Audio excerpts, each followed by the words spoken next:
More proof that Paolo Banchero is a star and everything starts with him. Plus the poise, the magic continue to show. It's another blowout victory against a team at the bottom of the standings, but we'll take it on today's episode of Locked On Magic. You are Locked On Magic, your daily Orlando Magic podcast, part of the Locked On Podcast Network, your team every day.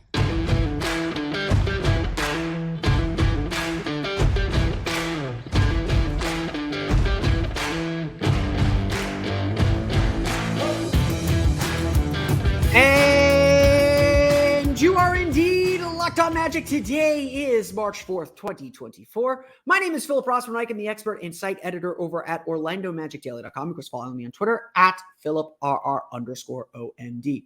On today's episode of Locked On Magic, Paolo Banchero, another fantastic individual performance, but what it says about the team.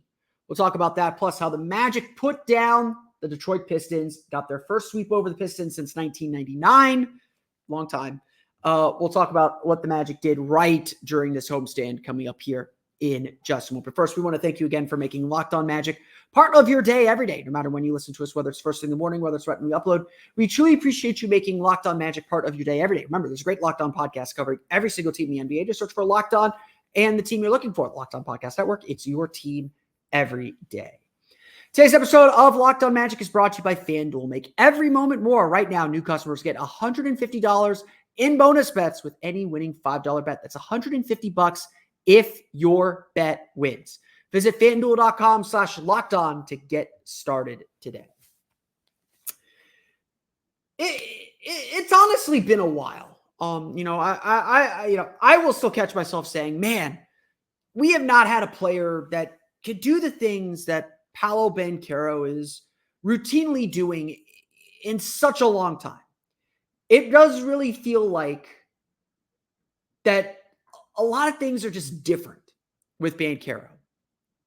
A lot of things are just things we haven't seen from a Magic player in a long time. And it can be something as simple as his ability to get downhill, miss a shot and just have that look in his eyes like, oh, he's going to fight his way to the basket and score, and having every faith that he's going to do that. It could be something as simple as him turning around for a fadeaway, looking at the ref for the call, and then realizing, oh, the shot went in, or just the regularity that Banchero is sitting turnaround fadeaways and the comfort at which he's doing that. Look, I'm not going to sit here and tell you that Sunday's win over the Detroit Pistons, 113-91, is indicative of anything larger. The Magic dominated this game. The starters dominated this game. And the Pistons are the Pistons. They're not, again, no offense. Go listen to Locked On Pistons for their perspective on things. I'm sure it's not pretty. They're 9-51. They've got the worst record in the league. This is a team the Magic should beat. And we're going to talk about that in a minute.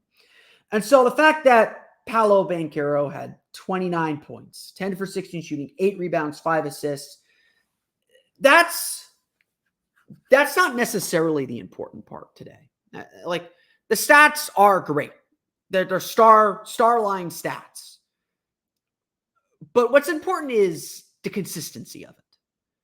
The fact that this game called for Paolo to play this way, and it didn't feel like it disrupted anything. Look, we're getting ready for the playoffs. We are getting ready for the postseason. We're getting ready for the games that matter. And we're going to learn a lot more about Paolo in those 7-ish games than those 4 to 7 games than we're going to learn about him right now.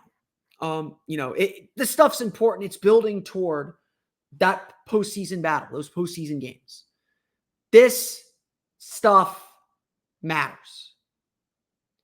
And like all star players, everything revolves around him. You see it in the way that the Magic dumped the ball down to him, the way that he eats up shot attempts, 16 shot attempts, as my cousin would note, and Franz wasn't super involved. He still had 10. This was a low possession game, by the way. Everything starts with Paolo Banchero. And as we begin thinking about the playoffs, it's not just Paolo's ability to step up his game, to beat defenses that know he's going to get the ball and get a lot of shots, to know how to attack and read the double teams and the different coverages. And again, Detroit's not a good defensive team. He was able to beat it pretty easily. Good luck to Isaiah Stewart. Good luck to Simone Fontecchio. They had no chance. If Paolo missed his first jumper and then proceeded to attack the basket the rest of the game, and then found his groove, and it didn't matter. That's what stars do. And we continually watch Paolo Banchero be a star with everything that he does. But what stands out now, what feels important now, is that the Magic take their cues from him. The poise, the calm, the confidence starts with their star player. And that's always the case. Like, your leaders set the tone. But what's impressive is that it is a 21-year-old doing it. What is impressive is that the Magic and Magic teammates are always urging this young player, this young man, to lead them, to be their North Star, to be their guiding light, to be whatever analogy or metaphor you want him to be. And that he produces is just a sign of the amount of trust the team has in him. And that's the real story of the Magic. Yes, they've had a lot of players emerge and grow and develop. They've had a lot of players make this huge leap. That is big. As a young team, we expected them to get better. But why the Magic are a game out of fourth in the East, why the Magic are in the thick of a playoff race that could very well see them skip the play-in entirely, could see them have home court in the play-in, could see them in a winnable playoff series, is because of the growth in leadership and the growth in poise of their best player. The Pistons had to throw double teams at him. And Banchero was unbothered by them. Banchero was attacking them aggressively. He was finding teammates. And yeah, he still makes mistakes. He had 4 turnovers in this game. There's still a lot that he can get better at. And there's still a lot he will get better at. But he's also really, really good right now. And like I said, the Magic have not had a player of his quality or his caliber in a very long time. Certainly since Dwight. If we want to exclude centers and just go wings, probably since Steve Francis. Maybe you count Vince Carter. Vince was not this. Steve-O was definitely not this. It's really Tracy McGrady. Like that's again, like, I know if you've listened to the show a long time, like, everything we do with Paolo Banchero, we compare him to the all-time greats in this franchise. And that's the level that Banchero and this Magic team are playing at. Everything does revolve around your star. That is just fact. You go as far as your star can take you. And again, no one outside of Orlando, and if you're listening from outside of Orlando, welcome. This is the Paolo Banchero show. No one outside of Orlando is talking about how good this dude is. And yeah, this was against the Pistons. Yeah, this is not the opponent to draw conclusions on. But Banchero still dominated them. And even just his presence and his threat was enough to open space up for everyone else. The Magic know their star will deliver for them, and they trust their star to deliver for them, just as he trusts them to deliver too. And that's the other lesson we can take from this game, because really this whole homestand, because the Magic continue to show the poise and composure of a veteran team. We'll talk about that coming up here in just a moment.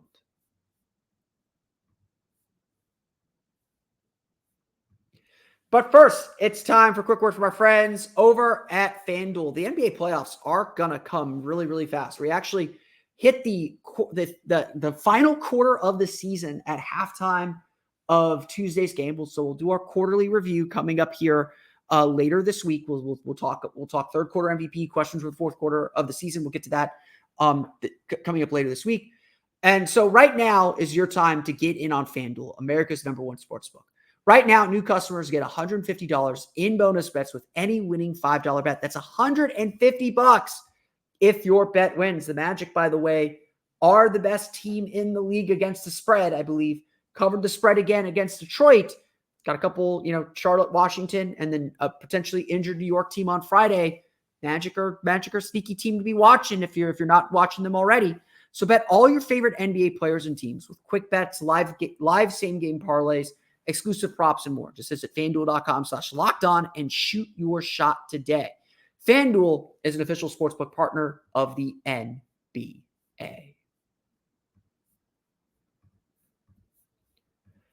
We want to thank you for making Locked On Magic part of your day every day. Be sure to check out the Locked On Sports Today 24/7 streaming channel on YouTube, and now also available on Amazon Fire TV and the free Fire TV channels app.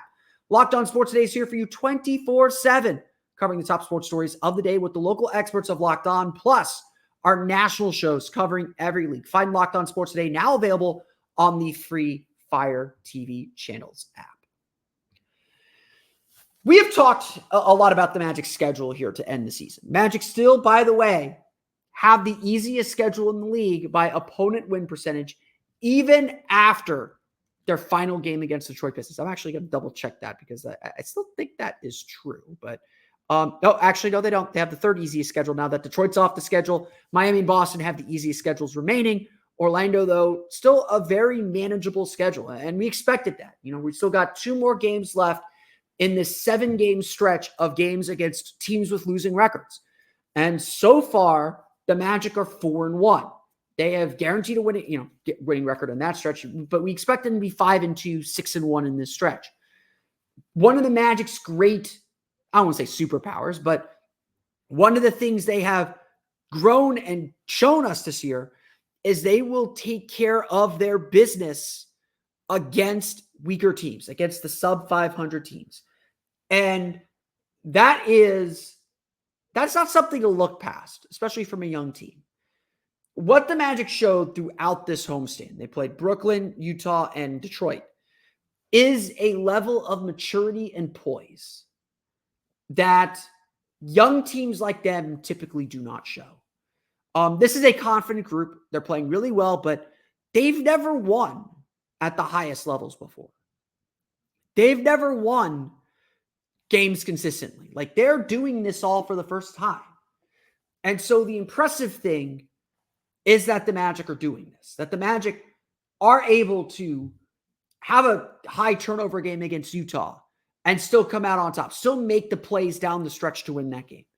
It is impressive that a week after giving up a 10-point halftime lead and being in a close game that they did win, by the way, against Detroit last week, that Orlando came out with a 9-point lead at the half and put the hammer down, scored the first 8 points of the third quarter, and essentially ended the game there. It says something that despite, again, a lot of turnovers, 22 turnovers in this game, and letting their 27-point lead slip down to 13, that Orlando brought the starters back in, burned off 9 straight points, and were back up 22 to put the game firmly out of reach. Honestly, what was impressive about Sunday's win against the Pistons is that the Magic were never bothered. The Magic it never felt like the Magic were going to lose that game. Yeah, the turnovers were kind of high, but they were destroying them in the paint. They were stopping 3-point shots. They weren't giving up a ton of threes. They were doing all the things they typically do to win games, and the score did not quite reflect it. And it was just like, okay, the Magic will be fine. They keep doing these things. They'll eventually pull away. And that's exactly what happened. The Magic are learning how to win and learning how to put these games away. We talked about last week how the Magic need to learn to go for the kill, that these were the kind of games where the Magic had to put their foot down and dominate. They had to put these teams away. And that's what the Magic are doing more and more. And I know we got 2 more games and they're on the road in this stretch, and beating Charlotte, beating Washington are musts with how tight the standings are. You can't afford to lose to those teams at this stage of the season. They're not going to be easy. Charlotte's playing a little bit better. I know they're on a 4-game losing streak. Washington is Washington on a back-to-back. Not easy thing to play. Not an easy team to play. But these are the games that young teams don't put away. These are the games where you can get caught playing with your food, so to speak. And these are the games where continually, not that the Magic are free from all those mistakes, the Magic are not getting burned on any of them. Continually, the Magic put these games away. And to view Sunday's game against Detroit as being as important and as necessary of your focus as a game against even Brooklyn, a game where the Magic also played really good defense, that says a lot. And there's honestly a lot of trust within this group. They've talked about it a lot, and they talked about it a lot Sunday. They trust each other. They trust that they will step up, that players will fill in as needed. They trust everyone to get their job done. And honestly, like, if you watch the Pistons, it's not that the Pistons are completely devoid of talent. They've got talented players. Cade Cunningham did not have a great game. We'll get to his box score here in a minute. Probably his first bad game since the All-Star break. But they have guys who play really well. They have talented players. The difference between Orlando and Detroit is poise and attention to detail. It's being locked in and on target defensively, because Orlando just cut them to death. We're cutting behind the defense, running along the baseline, just making easy interior passes for easy baskets. That's stuff the Magic mostly did not give up. That stuff the Magic are really good at stopping. They were able to make plays and set a physical tone to put Detroit on their heels. The difference is just that level of execution. And what the Magic have established here, what the Magic have done over this last week at the Kia Center, is that level of execution. It is that ability to take what the defense is giving them and play that way and succeed that way and not be bothered by the runs that they may give up or the mistakes that they might make, but to stick to the game plan and still come out comfortably on top. What the Magic did here, and you know, again, this homestand was not full of great teams, but to sweep it convincingly these last 3 games. And yeah, the game against Utah was close in the last 2 minutes. It qualified for a last 2-minute report. You get what I'm saying. To sweep it like this is a sign of maturity. And as we get ready for the playoffs, and there's a lot more maturity to come, as we get ready for the playoffs, because that's what we're focused on, this poise, this maturity is going to be the difference for them. Because as poised as they look now, the team that they're going to face in the playoffs, because every team that the Magic could face in the playoffs, save for maybe Indiana, has more experience in them. They're going to learn the next level they have to go to. But for now, this Magic team shows a lot of trust, a lot of poise, a lot of maturity that justifies their record, but also shows how much they have grown to. We'll go through the final box score, talk about individual performances. We'll get to that coming up here in just a moment.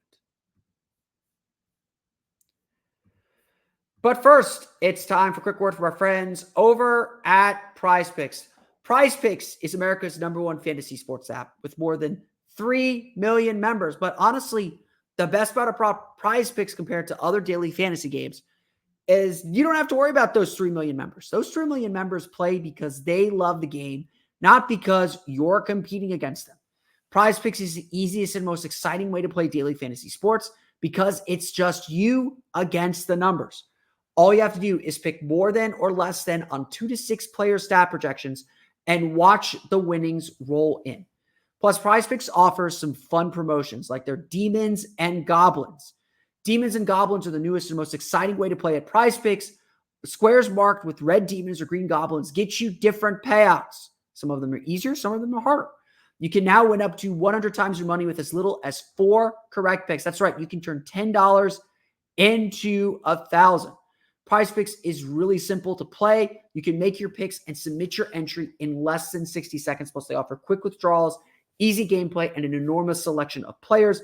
I know from my friends in Florida, PrizePicks is no longer available as of March 1st here in Florida. Unfortunately, made me very sad as a PrizePicks player, but your money is still available. You can still pull it. You can still pull it out if you want, or you can wait and see if PrizePicks will return to the state here very, very soon.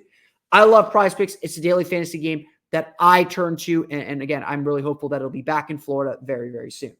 Go to prizepicks.com/LockedOnNBA and use code LockedOnNBA for a first deposit matchup up to $100. Again, go to prizepicks.com/LockedOnNBA and use code LockedOnNBA for a first deposit matchup up to $100. PrizePicks, pick more, pick less. It's that easy.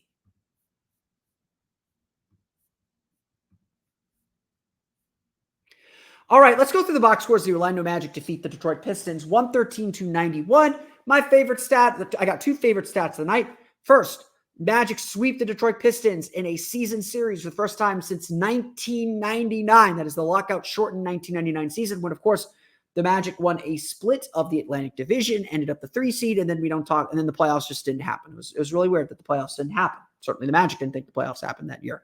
Second, the win tonight moves the Magic to 21-8 on the floor at the Kia Center, or 21-7 at the Kia Center, 21-8 at home because one of their games was ported out to Mexico City. That guarantees the Magic a winning home record for the first time since the 2020 season, but that includes games in the bubble. It is their first winning home record in an 82-game season since 2019. Obviously, the last 2 times the Magic made the playoffs.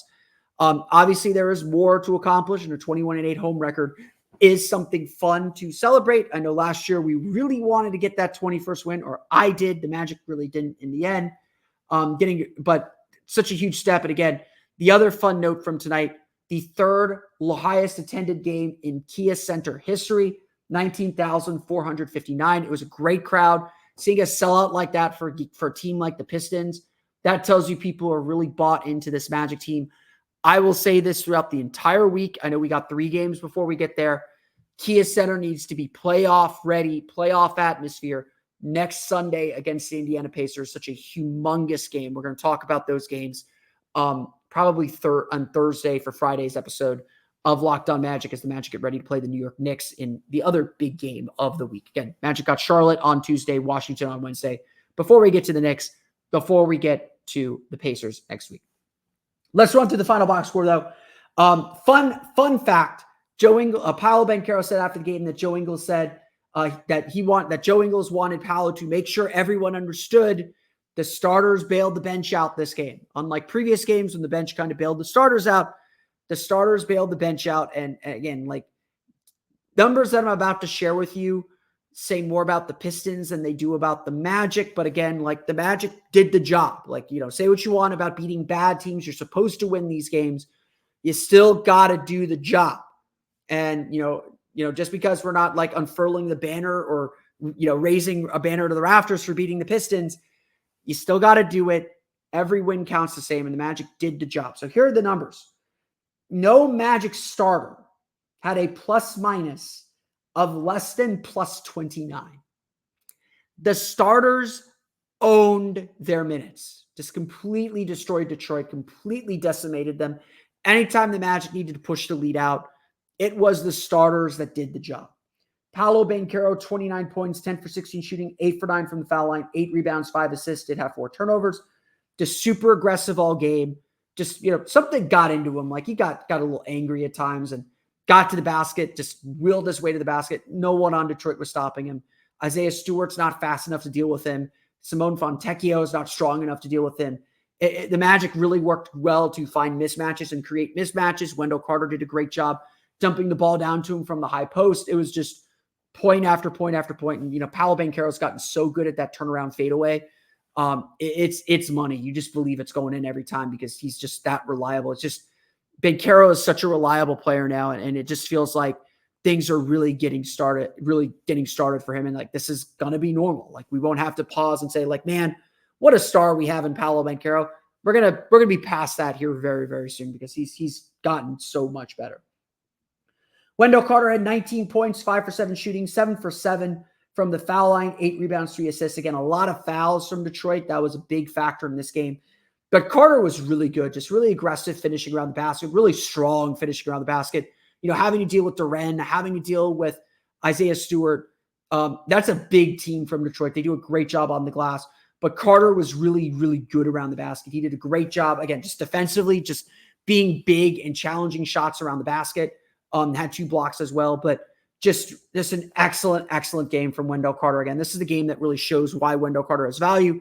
He hit a couple threes. He was able to work and pass from the high post. He worked around the basket. Just that versatility is why Wendell Carter is valuable. And he had a really, really, I thought, really, really nice game. Franz Wagner, relatively quiet, 13 points, 5 for 10 shooting. Second most shots on the team, by the way. 3 for 5 from the foul line, 8 rebounds, did 2 blocks, did a great job getting to the basket, finishing around the rim. Like he found his pockets to score. It wasn't a heavy usage game for him. The Magic were just able to just feast with Paolo all night long. And that's all they needed to do. You know, Franz missed his threes. You know, there's some places where he could have gotten some points, but again, just did exactly what the team needed to do. Like, let's not pretend otherwise. Detroit was still really focused on him after what he did to them a couple weeks ago at the beginning of February, about a month ago now. So just a really solid game from Franz, a lot to be happy about there. Jalen Suggs had 11 points, 5 for 8 shooting, 5 rebounds, 3 assists for him. Gary Harris had 8. So the Magic's bench starters did really well. The bench, among the Magic's regular rotation bench players, no player on the Magic bench had a plus minus of better than -8. And a lot of that came with the Pistons cutting the 27-point lead down to 13. But even at halftime, everyone was like -2, -3. Like the bench was struggling a bit.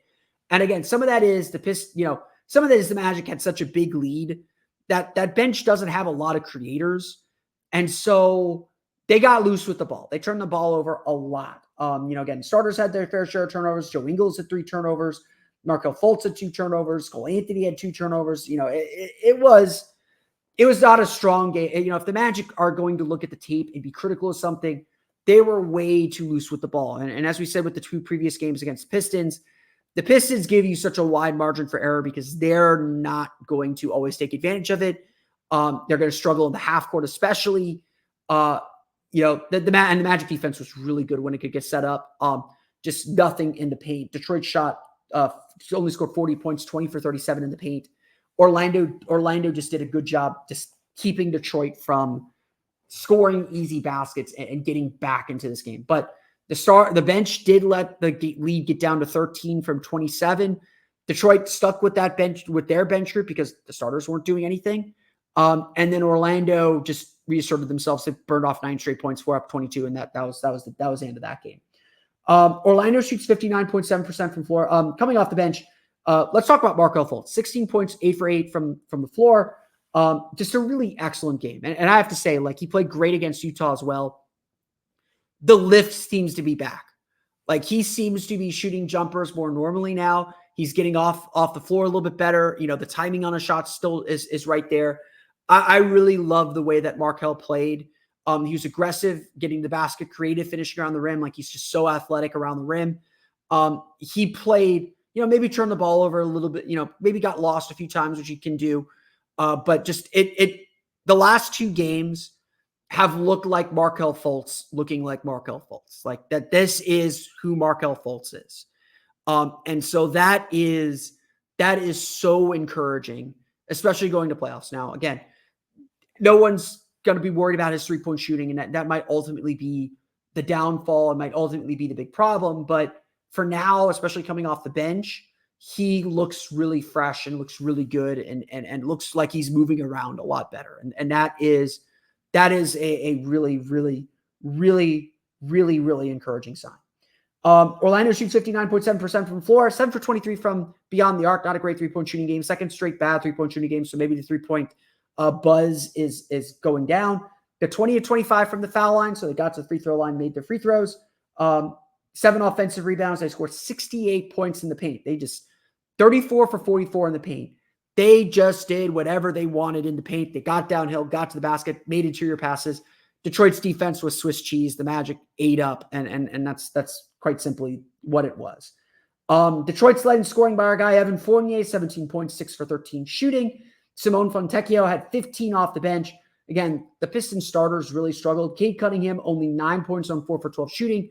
Big credit to Jalen Suggs and Gary Harris. And again, it's a team effort. They switch a lot. Franz Wagner got his turn. They did a really good job forcing Cade into tough shots, challenging his runs at the basket, making him a passer. He did have 7 assists, but I think 6 of them came in the first half. The Magic just shut him down. And when you shut him down, the Pistons just don't have scores. Durant had 11. Ivy had 10 on 3 for 11 shooting. Asar Thompson had 8 on 2 for 10 shooting. They just don't have enough offensive firepower to manage a game when their star struggles like that. Orlando does. Like Franz can step up, Dell can step up, Jalen can step up when Paolo struggles like they did last week in Detroit. But Detroit doesn't have that. If you cut Cade off, this team just kind of withers and dies. And that's what the Magic did well. This game, as much as it's about their poise and offense and their ability to find ways, this game is about the Magic's defense continuing to reassert itself. We've seen that happen here over the last 3 games. Even against Atlanta, they were good defensively. They weren't good defensively against Detroit last week. They had a good game against Atlanta. I know they lost that game and lost it running away, but Atlanta only scored 112 points per 100 possessions. A good defensive game for them. They demolished Brooklyn, held Brooklyn under 100 points. They did a good job against Utah, who was averaging 122 points per game after the All-Star break, entering their game Thursday. And then they hold the Detroit Pistons under 100 points again.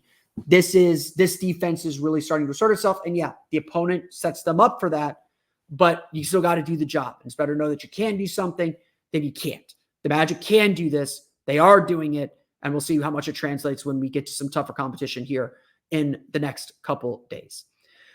But that's going to do it for me today. I want to thank you all again for listening to today's episode of Locked On Magic. You can find me on Twitter at @PhilipRR_OMD. Subscribe to the podcast, Apple Podcasts, Stitcher, TuneIn, Himalaya, Google Play, Spotify, Odyssey, and all of them is on podcasts to your podcast-enabled device. You can check us out on YouTube as well at youtube.com/@LockedOnMagic or search for Locked On Magic. For the latest on the Orlando Magic, be sure to check out OrlandoMagicDaily.com. You can find us there on Twitter at @OMagicDaily. And be sure also check out my Patreon page, the Orlando Magic Hub, for extra Magic content, including videos breaking the team down. You can find that at patreon.com/OrlandoMagicHub. Now that you've done this to us, be sure to check out the Locked On Sports Today 24/7 streaming channel. It's on YouTube as well as on the Amazon Fire TV and the free Fire TV channels app. Locked On Sports Today is here for you 24/7, covering the top sports stories of the day with the local experts of Locked On, plus our national shows covering every league. Find Locked On Sports Today now available on the free Fire TV channels app. That's going to do it for me today, though. On our next episode of Locked On Magic, it's March. It's Free Throw Awareness Month. We'll talk NBA draft with Richard Stamen on our next episode of Locked On Magic. But until then, for Orlando Magic Daily and Locked On Magic, this has been Philip Rossman-Reich. See you all again next time for another episode of Locked On Magic.